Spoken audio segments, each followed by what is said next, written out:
मैनपुरी में उपचुनाव को लेकर भारतीय जनता पार्टी ने अनुजेश प्रताप यादव को करेल विधानसभा सीट का प्रत्याशी बनाया है, जिसको लेकर आज 3 कैबिनेट मंत्रियों के साथ पहुंचे नामांकन दाखिल करने के बाद पार्टी की ओर से नामांकन जनसभा का आयोजन किया गया, जिसके बाद वहां सभी नेता लोग पहुंचकर वहां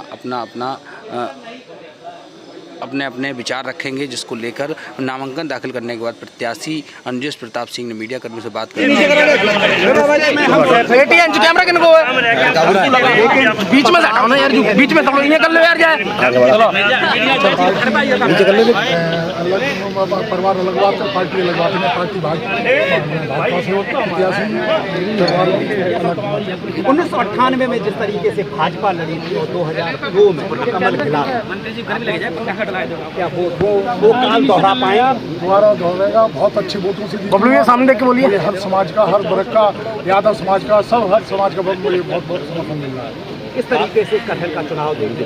उस समय जब दौर था वो परिसीमन की व्यवस्था की गई, परिसीमन तो जानबूझ के बिगाड़ा गया था, मगर मैं दोबारा यहाँ से विधायक बना तो यहाँ घिरोर विधानसभा का फिर पुनर्गठन हुआ। संजय जी, आपके साथ में कुछ समर्थक कह रहे थे कि क्या घोषी कमरियाबाद इस बार चलेगा? आईटी लगा तो मुंते घूसे हाथ, जनता निर्णय करेगी उसके लिए। किनको हाथ है? ठीक है, क्या लगता है आपके सहयोग से आज प्रत्याशी को टिकट मिला है? आपने प्रयास किया? किसी का कोई प्रयास नहीं, भारतीय जनता पार्टी का अपना निर्णय है। काफ़ी सोच विचार विमर्श के उपरांत प्रदेश की सारी टिकटें भारतीय जनता पार्टी ने सारे समीकरण बिठाते हुए जिताऊ प्रत्याशियों को उतारने का काम किया है। नीचे करो और मैं समझता हूँ कि बेस्ट परफॉर्म हमारे प्रत्याशी सभी करेंगे और करेल विधानसभा क्षेत्र के जो प्रत्याशी घोषित हुए हैं बेस्ट परफॉर्म करते हुए जनता का आशीर्वाद, जनता का स्नेह, जनता का प्यार दुलार मिलेगा और निश्चित रूप से हमारे प्रत्याशी के नेतृत्व में करेल में कमल खिलाने का काम हो सकेगा। आप लंबे समय से यहाँ पे विधायक हैं, मंत्री भी हैं, आप जनता से मिलते हैं, उसकी समस्या का समाधान करते हैं। विधायक प्रत्याशी को अपनी टिकट दिलवाया, उसके बाद में क्या रिएक्शन रहेगा? देखो ये आप भौगोलिक दृष्टि से आप बहुत बेहतर जानते हैं कि करेल विधानसभा वो पुराना करेल नहीं है। नए 2012 के बाद नए परिसीमन के बाद करेल में घिरोर विधानसभा क्षेत्र का बड़ा हिस्सा है, जिससे 2 बार हमारे प्रत्याशी की माँ एमएलए रही, 2 बार हमारे प्रत्याशी के ताऊ एमएलए रही, 2 बार मैं एमएलए उस क्षेत्र से रहा। अंतिम जब तक ये परिसीमन हुआ तब तक मैं एमएलए था। अब परिस्थितियाँ बदली हुई हैं, जनता का सोच बदला है। भले ही अब लोकसभा चुनाव की आप बात करें, लोकसभा के चुनाव में जिस तरीके से 400 पार के नारे को लेकर के दिग्भ्रमित करने का काम इन्होंने किया था इंडी गठबंधन के लोगों ने, तो ये 400 पार इसलिए मांग रहे हैं कि संविधान बदल जाएगा, 400 इसलिए मांग रहे हैं कि आरक्षण खत्म हो जाएगा। ये जनता को धोखा देकर उन्होंने समर्थन ले लिया था। अब जनता समझ चुकी है, अपने को ठगा महसूस कर रही है और आज भारतीय जनता पार्टी की रीतियों, नीतियों, कार्यक्रमों को लेकर के, आदरणीय योगी जी की सरकार के सुशासन को लेकर के, आदरणीय मोदी जी के नेतृत्व में देश के बढ़ते हुए विश्व में कदम को एक विश्वसनीय भारत के लिए, एक विकसित भारत के लिए, एक दुनिया की बड़ी आर्थिक शक्ति के रूप में भारत को प्रस्तुत होता हुआ आम जन देख रहा है, उसको समर्थन मिलेगा और निश्चित रूप से इस बार भारतीय जनता पार्टी का कमल सभी 9 सीटों पर क्या चुनाव हो रहा है खिलेगा, उसमें करेल भी शामिल है। करेल विधानसभा में आप क्या मुख्य मुद्दा को लेकर जा रहे हैं? प्रदेश के मुद्दे हैं वो हमारे मुद्दे हैं, जो देश के मुद्दे हैं वो हमारे मुद्दे हैं। आदरणीय मोदी जी और योगी जी के नेतृत्व में जो मुद्दे हैं, सबका साथ, सबका विकास, सबको न्याय, सबको सुशासन के साथ हम आगे बढ़ेंगे।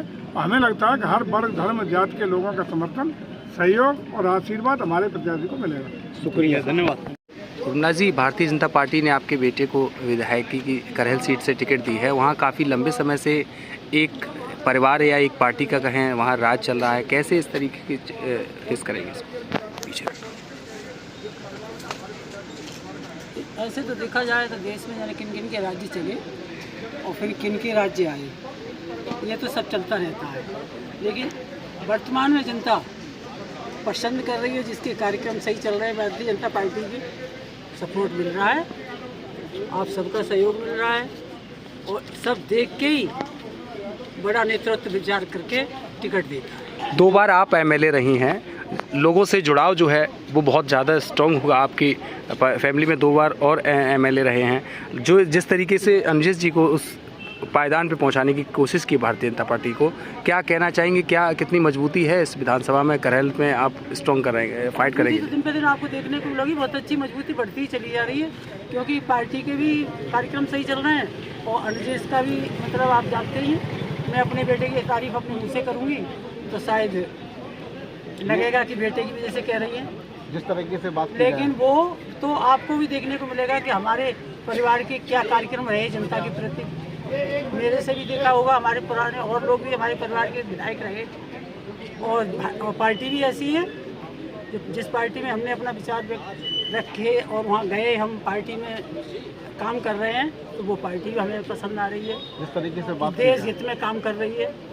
अगर बात की जाए करहल विधानसभा की, तो वहाँ पर तेज प्रताप यादव है, कोई किसी की आपत्ति तो होती नहीं है, ये तो समय की बात होती है। जनता की और नेताओं की कहीं आपत्ति नहीं होती है। जहाँ अच्छे काम होते हैं, अच्छे लोग विचार से सेवा करते हैं, समय बदलता रहता है।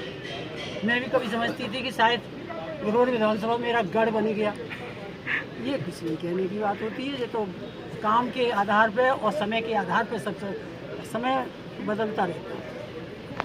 परिवार के दामाद को ही प्रत्याशी बना दिया गया है, क्या मुकाबला रहेगा? इस बार जनता में बड़ा भारी आक्रोश है परिवारवाद के खिलाफ। जो भी चुनाव आता है उसमें परिवार को ही वरीयता दी जाती है। सब पूरे परिवार में अब कोई बचा नहीं है, अकेले तेज प्रताप ही बचे थे जो लोकसभा या विधानसभा के सदस्य नहीं थे, उनको भी लड़ा दिया।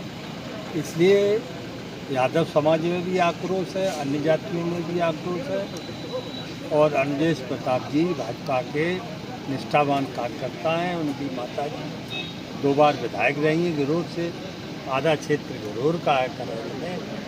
इसलिए बहुत ही दिलचस्प और संघर्षपूर्ण लड़ाई होगी और भारतीय जनता पार्टी इसमें विजयी है। मोदी जी 1998 का चुनाव और 2002 में तो कमल खिल चुका है, क्या उस तरीके से जो भारतीय जनता पार्टी ने जो विजय हासिल की थी 2002 का, फिर उसको दोहरा पाएगी? 2002 को फिर हम दोहराएंगे और पूरे देश में भारतीय जनता पार्टी का माहौल है। अभी हरियाणा का चुनाव आपने देखा है, झारखंड और महाराष्ट्र का चुनाव आप देखेंगे। पूरे देश में भारतीय जनता पार्टी का प्रचंड माहौल है। इस माहौल में हम अपने जनपद में भी करहल की सीट को जीतेंगे, ये मेरा विश्वास है। शुक्रिया।